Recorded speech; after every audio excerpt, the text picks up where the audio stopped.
Deborah Burns, welcome to the Human Capital Innovations Podcast. So nice to be here, John. Thank you. Yeah, it's a pleasure to be with you. Thank you for joining me and taking time out of your busy day to share your insights with my listeners. Today, we're going to be focusing on having a writer's mindset and how it can inspire professional growth, both in our own professional lives as we're trying to develop ourselves into better, more effective leaders, but also how do we adopt that kind of a mindset as we're trying to help those on our teams also develop professionally. So that's what we're going to be exploring together today. As we get started, I just wanted to share Deborah's bio with everybody. Deborah Burns is a former Women's Media Chief Innovation Officer turned author and business storytelling expert. Throughout a career fueled by invention and reinvention, she's led brands, transformed clients, and took a creative detour that led to the award-winning memoir, Saturday's Child. Now, Deborah helps businesses and people invent and reinvent their companies, careers, and lives. Her second book, Authorize It, Think Like a Writer to Win at Work and Life, joins her virtual corporate workshop and online course to nurture talent, inspire personal and professional development, and help everyone live up to their potential with more successful careers. I love it. I love everything about your background and what you're doing and how you're trying to help others live more meaningful and productive lives. Anything else you would like to share with listeners by way of your background before we dive on in? Well, just by way of inspiration, what Authorize It does is take every single thing I've ever done before in a one big mashup, puts it all together and creates something entirely new. So it takes the business background and the strategy, and it marries it with this creative, very unexpected journey I went on that was so informative and informed the world of work. And it just all came together in a new way. And I just say that as a moment of inspiration as we begin, because so much of what I hear from other people is, oh, it's easy for you, or, oh, you're creative, but in truth, it is staying open to possibility. And then being able to act on it that really makes new things happen. Yeah, I love that. So maybe to start off, you can tell us your 5 storytelling lessons that you've learned throughout your life and then how that translates into business. And then we can get more into the writer's mindset specifically. So the literary world, which I immersed myself in when I wrote that first book, is full of wisdom that all writers know, but the 98% of people who are not writers and never going to write a book really don't have access to. And it was a light bulb moment for me when I realized how much this wisdom can inform our careers and our lives. And so the 5 key lessons are: embrace the narrative arc. Every story, every project that you work on has a narrative arc with 4 cycles. What's happening is all different, just like plot points in one movie versus another. But the pattern of how it's happening is always the same. There is a shift, something changes the landscape, and you need to respond to that, and that establishes a quest. And work is nothing more than people on a collective quest. There is a period of instability that comes from that because you're in new territory. That always happens. There is a period of darkness, the messy middle, where everything that you're working on gets worse and worse as you learn more and more. And then there is a period of light. Even if something is not technically successful, there is always some learning, some transformation or evolution that evolves for each one of us as individual characters in our story and for the story itself. And when you understand the cycles and the patterns, you get much more comfortable with the rhythm and the flow of work and life. So lesson number one in its shortest, simplest form. Yeah, Number yeah. two, yeah, I go really ahead. like that. And so lesson number one, how does that then translate over into how I go about leading in my organization? Well, you will be prepared for the unknown and uncertainty. You will see the process as normal and natural, because bad things happen even when you're on the right path. And you can anticipate what's coming next. You can better manage the intended but unintended consequences that are part of every decision. It's just a series of trade-offs. And once you can do those things, you will be a much more effective leader. The second lesson is understand your characters. All of us have been binge watching like crazy and reading some books as well too. Understanding the characters around you at work, their perspective, their motivations, their hidden agendas. We're all stars of our own lives, our own show, our own movie, but at work, we're all supporting characters. It's not about you anymore. It's about the greater good. In order to succeed and advance, you need to understand the perspective of the people around you. And sometimes it's surprising to me how little time is actually spent on analyzing those characters and understanding that even the antagonists in your story are teaching you something about yourself that you would never have otherwise known. And if people could reframe antagonists and obstacles in that way, everything becomes easier. Yeah, I think that's just super important. Of course, we need to understand self. We need to understand others. We need to understand the key stakeholders, the people on our team. If we don't understand the key players, or the characters as you frame it, then of course we're not going to be terribly effective in trying to lead towards collective action, for whatever we're trying to accomplish. Sure. And I think that's one of the biggest ongoing challenges that most leaders face, is they don't fully understand what makes them tick. They're certainly not capable of understanding those around them, and they don't recognize or understand the dynamics of their team that are either helping or hindering to accomplish what they want to accomplish. And so they end up inevitably not being able to leverage the capacities of their people. And that's what we all want. And so just knowing the characters and those individuals at play who are participating, collaborating as part of the team, that's essential in order to move things forward in a positive way. It's absolutely essential, as is the third lesson, which is welcome conflict. It ties a little bit to my point about antagonists in your story. A story without conflict is not a story. There has to be something in the way of what is desired, the end result at work. There's always something in the way. So instead of looking at conflict as bad, and instead of trying to avoid it at all costs, you have to take it into your life and see how it's making the end product better.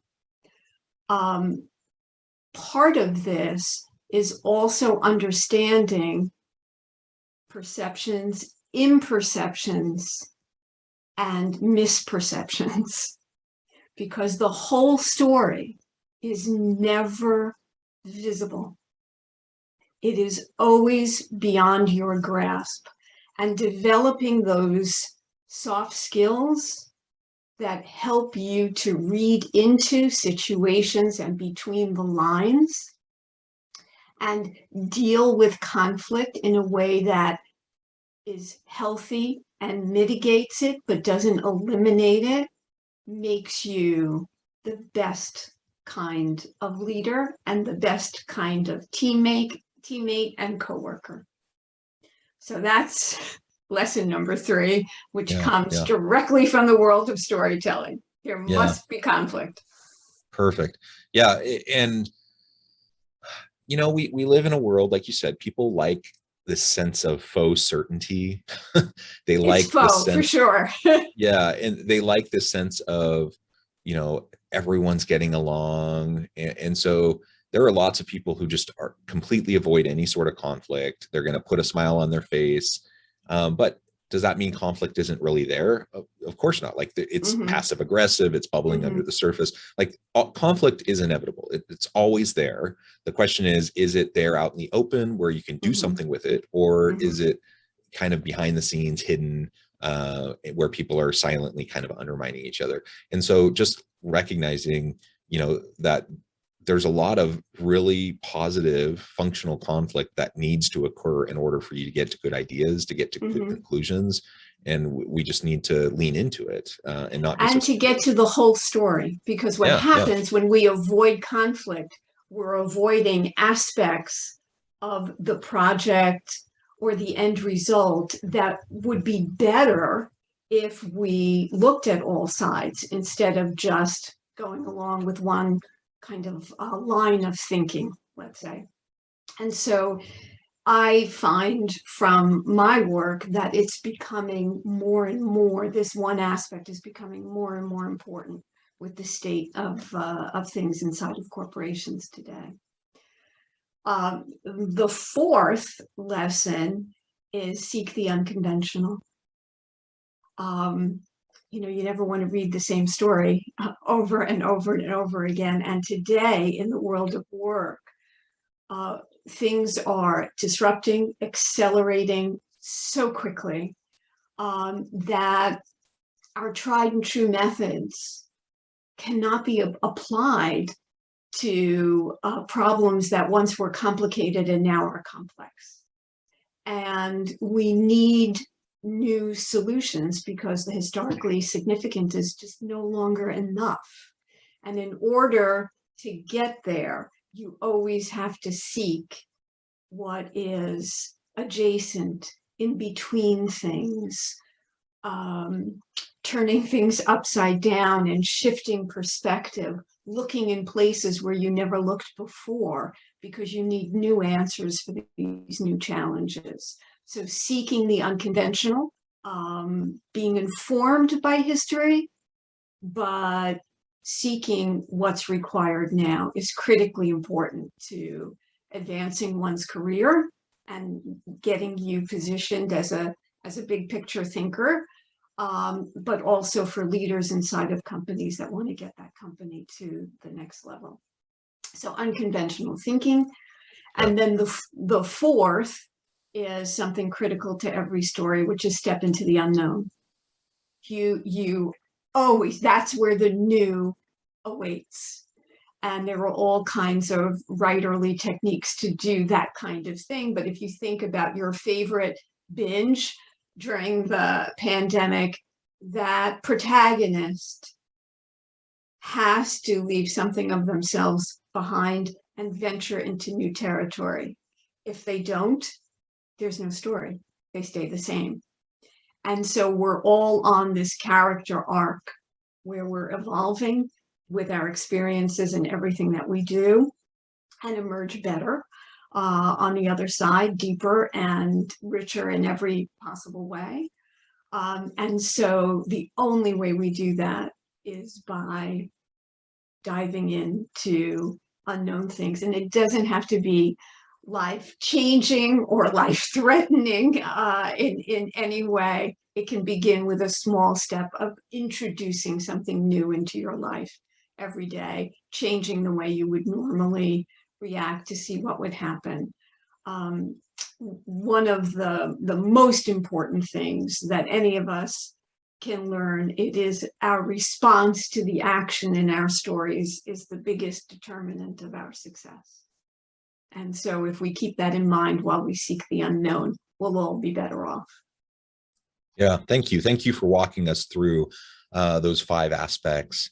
And all of that, I imagine, then leads into what you describe as this this writer's mindset. Sure.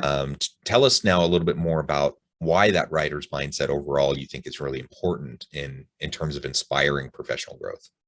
Well, there are a few key aspects of it that people may know, but what I'm able to do is kind of take these abstract concepts and make them accessible so that most people have an aha moment. You know, there's a lot of mindfulness speaking going on inside of corporations, and this is not that. This is taking that wisdom and making it actionable for someone. So a writer has to write truth, has to get at the truth of a story or a character to make it resonate and engage with its audience. In order to do that, the first component of a writer's mindset is they must be an uber observer, a non-judgmental observer of life and behavior, so that they can come to their own conclusions and move their story forward. We would all be wise to develop that mindset. There's a lot of judging that's going on today. I want to say more than ever, but I'm sure it was awful hundreds of years ago and thousands of years ago. So it's part of human nature, and we're kind of in the big throes of it right now. But stepping back and going 40,000 feet, the big picture view will help you to see what's going on, understand what's going on, get at the truth or root of it, and then make better decisions. So that's mindset rule number 1, be non-judgmental and an uber observer. Number 2 is that writers are not just storytellers, they are story askers. Dialogue moves forward through open-ended questioning because it reveals more about the characters. So if I say, John, did you have a nice weekend? You know, you'd say yes or no, not exciting. But if I say to you, tell me about, which is like one of the best openings for any question, tell me about the best part of your weekend. And then I stop talking. It allows you to tell me something about yourself and reveal sides of yourself that I never would have known otherwise. So asking people about their perspective on a work issue, about something in their life in an open-ended kind of way, and then be an active listener, digesting and interpreting what's being said, will get you information's power in the office, and it will make you more powerful. At the same time, it will help you to understand the real story being told. It will get at a client outcome much faster. So for those leaders who have to run sales teams or marketing teams, the way you're selling today, I don't care what industry it's in, the way you're selling today is very different from how you sold in the past. You need your salespeople to be right in the moment of the conversation with the client, to have done their prep work, to ask the right questions, and to be able to, in the moment of that conversation, take in what the client is saying about their challenges or whatever is going on, and be able to twist that into opportunities. And the only way to do that is by having this writer's mindset and going into your conversation and being a story asker, just like they are. It's all a balance. You can't ask question after question after question, but that's about boundaries, not about the concept. So being a story asker. Another writer's mindset that is critically important is a writer is always editing.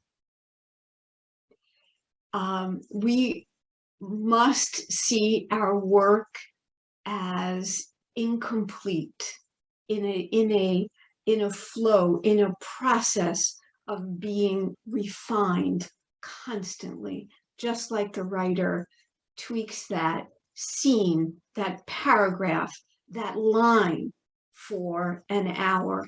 Work can always be better. It's not that you shouldn't have an MVP and put it out and get feedback, because that too is part of a writer's mindset. Developmental editors are really critical to that feedback loop and that feedback process. But what I'm saying is, when you make it about improving the work, not even so much about an individual's performance, because that has all kinds of connotations that go along with it. But when you make it about the work and the constant editing and refinement of that work, everything goes to a higher level. My book that you mentioned before is probably draft 179. Like any book that you buy or pick up at the library or in a bookstore is draft 200. Like, and everyone needs to recognize that that first draft is absolutely terrible. And it is in the refinement and the editing that success begins to catch fire and take the work higher. So there's more, but I think after 5 lessons, 3 is enough. And those 3 cover a lot of territory, and you might have some follow-up questions. Yeah, no, I love it. I love it. I think you're laying out some really important key principles here. And, you know, we talk a lot about the importance of storytelling in business. I see your approach a little different. Like, storytelling in business, yes, it's important. What you're talking about is taking the lessons from writing, the lessons from storytelling, into how we can better lead our own lives, lead our teams, and ultimately help people develop in their professional careers and have more growth. And I think that's just incredibly essential as we move forward. So I really appreciate all of those insights. Deb, it's just been a pleasure talking with you. This time has flown by. I need to let you get on. Is it over? Oh my goodness. I need to let you get on with your busy day. But before we close, I did want to give you a chance to share with listeners how they can get connected with you, find out more about your book, your work, all the cool things that you're doing, and then give us a final word on the topic for today. Sure. So LinkedIn, of course, Deborah Burns there. And since we're talking about business and leadership, that's number 1. There's a website, deborahburnsauthor.com, which you can learn more about the books and the workshops, and contact me if you decide to bring me into your company to help your teams become more dynamic. What I do with companies also brings the Chief Innovation Officer role into what I'm talking about. So it's not just inspiration. I can work on specific challenges and facilitate new solutions, which adds a lot of value for companies. I think the final note that I'd like to leave everyone with maybe is just one action that we can all take today. And it goes back to that writers' mindset, because writers face a blank page every day. And unless they take a step or an action to put something on that page, nothing happens. And so I hear from so many people that they have this idea, or they'd love to do this one day, and the challenge or the inspiration, depending on how you look at it today, is just put one idea down on a piece of paper, on your computer, and just write about it. What is the idea? Who does it serve? What problem does it solve? What would you like to do with it? And then maybe try to make it real in some way. Name it, edit it, talk to someone about it, and see what happens, because we don't know what's coming. And sometimes these small little micro steps are things that enrich all our lives. Thank you so much, Deb. It has just been a pleasure. I encourage listeners to reach out, get connected, find out more about what Deb can do for you, check out her books. And as always, I hope everyone can stay healthy and safe, that you can find meaning and purpose at work each and every day. And I hope you all have a great week.